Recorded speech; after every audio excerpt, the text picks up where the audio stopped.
Kembali lagi di Cerita Cinta Channel. Jangan lupa like, comment, and subscribe ya. Terima kasih. George membiarkan Gabby di ruang tamu. Ia tanpa permisi langsung membuka satu persatu pintu yang tak jauh dari tempatnya berdiri saat ini, hingga ia menemukan kamar Gabby. Seleranya lumayan juga, puji George setelah masuk ke dalam kamar dan melihat desain elegan milik Gabby. Ia merasa pernah melihat desain yang ada di hadapannya ini, namun lupa tepatnya di mana. Gabby menjadikan kamarnya sebagai salah satu konten di YouTube-nya. Sudah 1 tahun lamanya. Mungkin sudah tertimbun terlalu jauh postingannya. Mungkin George adalah salah satu subscriber channel YouTube Gabby, atau mungkin secara tak sengaja pria itu pernah menonton video yang muncul di beranda aplikasi berlogo warna merah dan putih itu.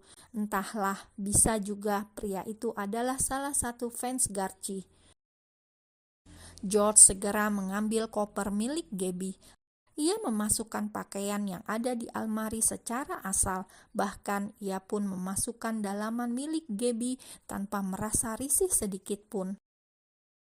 Setelah selesai dengan urusan pakaian, George beralih membuka setiap laci yang ada di sana. Ia mencari paspor milik Gabby dan akhirnya ketemu. Ia mendapatkan buku kecil itu di laci yang menyatu dengan ranjang. George mengedarkan matanya, menyapu setiap sudut ruangan, mengamati dengan seksama.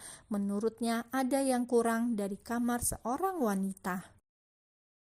Biasanya kamar wanita banyak foto, dasar wanita aneh dan tak biasa. Entah George sedang memuji atau menghina Gabby setelah ia menyadari bahwa tak melihat ada foto satupun yang berada di ruangan berukuran 40 meter persegi itu. Setelah selesai dengan urusannya di dalam kamar Gabby, George langsung keluar dan menutup kembali ruangan itu. Matanya menatap ke arah Gabby yang tergeletak dan tak bergerak itu. "Kau pasti sangat anggun jika bisa diam dan menurut seperti ini," seloroh George seraya mengayunkan kakinya menuju Gabby. George langsung menggendong Gabby di punggungnya seperti menggendong karung beras. Tangan kiri untuk ia gunakan menahan tubuh Gabby, sedangkan tangan kanannya untuk membawa koper. Ia sudah seperti kuli panggul dan porter saja, ditambah pria itu tak mengenakan pakaian yang menutupi tubuh bagian atasnya. Gabby terus meronta sepanjang perjalanan sambil mengeluarkan suara-suara yang tak jelas. Semua mata menatap ke arah mereka. Ada yang menatap kagum dengan tubuh George, ada yang menatap iri ingin digendong oleh pria tampan juga, dan ada yang menatap dengan tatapan iba karena seorang wanita diperlakukan seperti barang. "Jaga pandangan mata kalian jika masih ingin bisa melihat," ancam George dengan tegas di sepanjang jalan. Mata tajamnya tak menoleh ke kanan ataupun ke kiri, terus lurus ke depan. Namun mampu membuat semua yang mendengarnya merasa terintimidasi. Ancaman itu berhasil membuat semua orang tak berani lagi melihat ke arahnya. Gabby merasa terusik ketentraman batinnya oleh ketegasan George, ditambah baru pertama kali ini ada pria yang berani melawan dirinya yang galak dan arogan, bahkan bisa mengalahkannya. "Sial, jangan sampai aku jatuh cinta dengannya lagi. Kau harus ingat, Gabby, pria ini adalah pria yang paling kau benci di dunia ini." Gabby mengingatkan dirinya, menegaskan agar tak terbuai dengan George. George meletakkan tubuh Gabby dengan hati-hati dan memakaikan seat belt agar wanita itu tak kabur. Ia lalu memasukkan koper milik Gabby ke dalam bagasi. George membuka kembali pintu mobil di mana Gabby berada. Ia menyuntikkan bius agar wanita itu tertidur sepanjang perjalanan dan tak mengganggu dirinya. "Maaf, aku terpaksa melakukannya. Jika saja kau itu wanita penurut, maka aku tak akan melakukan ini padamu." Setelah memastikan Gabby sudah tak sadarkan diri, George langsung melepas seluruh ikatan yang ada di tubuh wanita itu agar tak dicurigai sebagai tindak kejahatan penculikan saat di bandara. Ia memakai kembali kemeja dan jas yang sudah lusuh. Meskipun terlihat tak rapi, namun ketampanannya tak pernah berkurang sedikit pun. George memposisikan dirinya di balik kursi kemudi. Ia langsung menghidupkan mesin dan menginjak pedal gas mobilnya. Sesekali George melirik wajah Gabby. "Kau cantik jika diam dan menurut," gumamnya tanpa sadar. "Astaga, bicara apa aku ini? Kau harus ingat, George, kau sudah terikat janji dengan gadis kecil itu. Kau akan selalu gagal jika menjalani hubungan dengan wanita lain." George merutuki dirinya sendiri, seolah dia memiliki kutukan dalam hidupnya jika tak menikah dengan gadis kecilnya. George menghentikan mobilnya saat di lampu merah. Ia melirik lagi wajah Gabby. Entah mengapa matanya selalu saja ingin melihat wanita itu. Pria itu menggelengkan kepalanya dengan kuat. Entah apa yang dia pikirkan. 30 menit perjalanan, akhirnya mereka sampai juga di bandara. George memberhentikan mobilnya di depan pintu masuk. Terlihat banyak kendaraan roda 4 yang berhenti di sana juga. George langsung keluar. Pesonanya sungguh tak perlu diragukan lagi. Sophie, psikiater yang diminta oleh Davis, terlihat sudah menunggu di bandara. Wanita itu menatap George tak berkedip.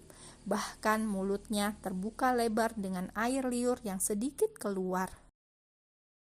"Kau Sophie, psikiater itu?"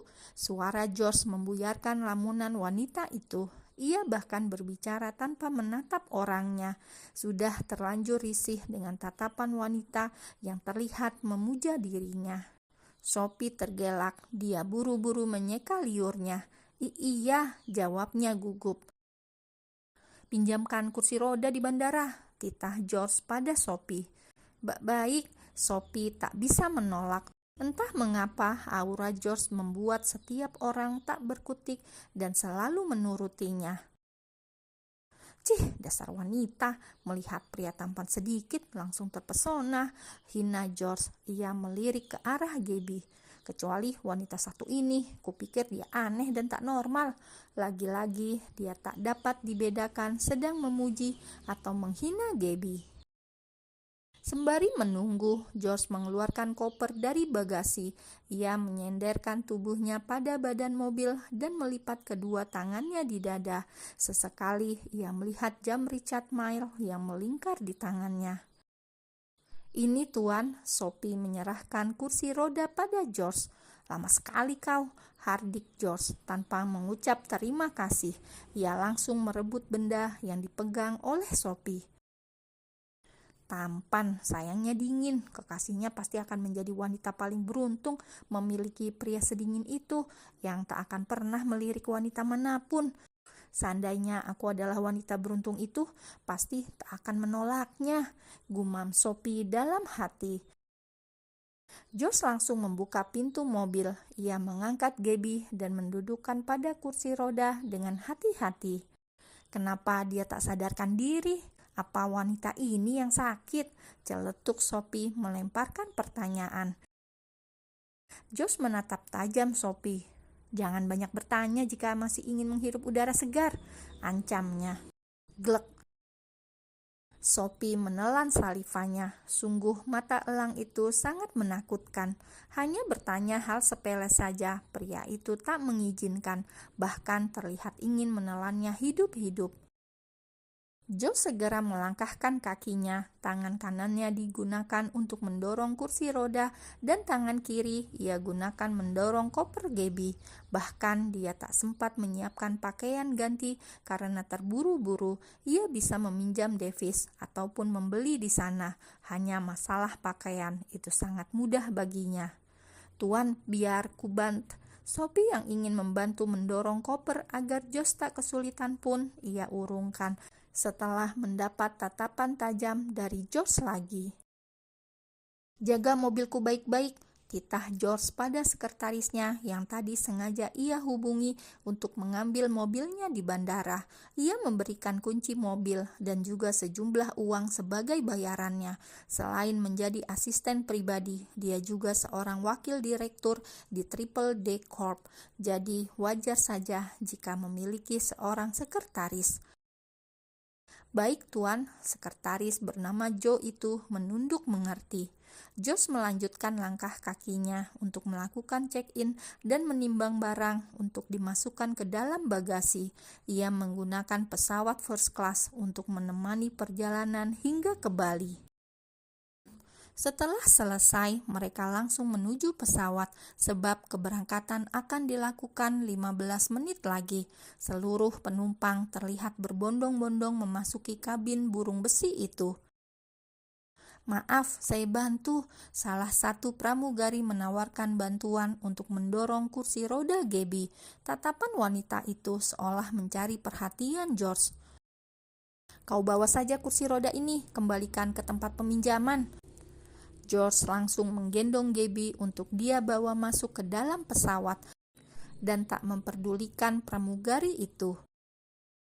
"Aku juga ingin menjadi wanita itu. Beruntung sekali dia memiliki kekasih seperti pria tadi. Meskipun dingin, tapi terlihat perhatian sekali," puji pramugari itu. Pramugari yang tak tahu jika Gabby dan George sesungguhnya seperti Tom dan Spike, tokoh kartun Tom and Jerry. Tom si kucing rese yang suka memancing emosi dan Spike anjing galak, menatap iri kepergian dua orang tersebut. Sophie terus setia berjalan di belakang George agar tak ketinggalan. Ia tak banyak bicara, lebih tepatnya tak berani. Aura George terlalu mendominasi dan mudah membuat orang lain merasa terintimidasi. George segera mendudukkan Gabby setelah sampai pada tempat duduk mereka yang bersebelahan, memposisikan kursi Gabby agar lurus dan nyaman digunakan untuk tidur. Maaf tuan, hati-hati," Sophie berucap agar tak mendapatkan tatapan tajam lagi. George tampak acuh dan memilih mencari posisi terenaknya.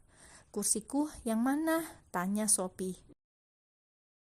"Tiketmu kau cari sendiri." George memberikan selembar kertas yang tadi diberikan oleh petugas bandara. Setelah melakukan check-in, pria itu enggan menatap lawan bicaranya. Sepertinya pria itu butuh kehangatan agar hatinya tak terlalu dingin. Sophie langsung mengambil kertas itu. "Terima kasih." Ia kemudian mencari tempat duduknya. Tak berselang lama, pesawat pun mulai mengudara, membawa mereka terbang ke atas awan. Tanpa sadar, mata George terus saja mencuri pandang ke arah Gabby yang terpejam dan tak bergerak sedikit pun. Semua itu terjadi bukan karena kehendaknya. "Apa yang kau lakukan, George? Kondisikan matamu," rutuknya untuk diri sendiri setelah menyadari apa yang dia lakukan. George tak menyadari jika hati, pikiran, dan mata sudah seirama. Hatinya terus mengelak agar tak membuka untuk wanita manapun kecuali gadis kecilnya. Pikirannya terus melayang kepada gadis kecilnya yang matanya selalu ingin menatap ke arah Gabby. Ketiganya adalah wanita yang sama, namun ia tak menyadari itu. George memilih untuk memejamkan matanya agar tak terusik dengan wanita yang berada di sampingnya. "Sit!" umpat George mengusap wajahnya kasar. Ketika ia memejamkan matanya, wajah cantik Gabby malah semakin terlihat jelas. Wanita itu seolah sedang mengejek dirinya. George tak ingin kurang tidur. Sebab perjalanannya menempuh hampir 1 hari penuh. Ia memanggil pramugari. "Ada yang bisa dibantu?" ramah sekali pramugari itu berucap. "Ada obat tidur." Mata George terus lurus ke depan menatap layar. Sebentar, pramugari berlalu pergi dan langsung kembali lagi membawa apa yang diminta oleh George. "Silakan," menyerahkan 1 butir pil. "Ada lagi yang bisa dibantu?" tawarnya. "Tidak," Jawab George dingin, singkat, padat, dan jelas. Selepas kepergian wanita berseragam itu, George langsung bisa memejamkan matanya dengan nyenyak. Bahkan dirinya sampai tertinggal makan siang, malam, dan pagi yang disediakan oleh maskapai. Pria itu terbangun karena mendengar suara informasi jika pesawat akan mendarat di Bandara Internasional Ngurah Rai, Bali. George melihat pada jam tangannya. Seharusnya efek biusnya sudah hilang, namun Gabby belum juga membuka matanya.